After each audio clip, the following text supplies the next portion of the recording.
Alors, organiser son enseignement de manière à favoriser autant que possible les apprentissages et la rétention en mémoire, c'est important.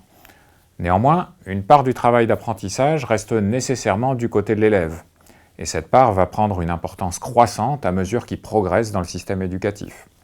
Par conséquent, il est indispensable d'enseigner explicitement aux élèves comment apprendre et réviser le plus efficacement possible. C'est une tâche qui concerne tout particulièrement l'école élémentaire, mais dans la mesure où c'est loin d'être acquis à la sortie de l'école, cela doit être continuellement rappelé, renforcé tout au long de la scolarité, jusque dans l'enseignement supérieur, où ces méthodes sont encore bien trop souvent ignorées. Enseigner aux élèves comment apprendre, c'est rétablir un minimum d'égalité des chances entre ceux qui découvriraient tout seuls, ou grâce à leur famille, comment apprendre, et tous les autres qui ne trouveront jamais sans un enseignement spécifique.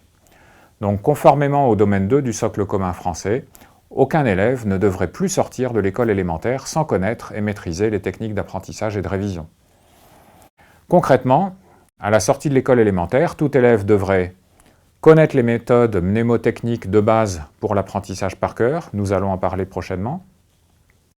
Savoir que pour apprendre, il est plus efficace de réciter ou de se tester que de relire le cours. Savoir que le sommeil est important pour les apprentissages et qu'il vaut mieux laisser passer au moins une nuit de sommeil entre le premier apprentissage et la révision. Comprendre que faire l'effort de récupérer ses connaissances en mémoire, surtout après qu'un certain temps s'est écoulé, c'est plus difficile que de juste relire le cours une énième fois, mais c'est un effort qui est payant pour la rétention à long terme.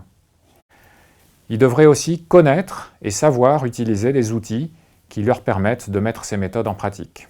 Les cartes double face, les sites et applications permettant de se tester, les routines permettant de planifier les révisions dans le temps.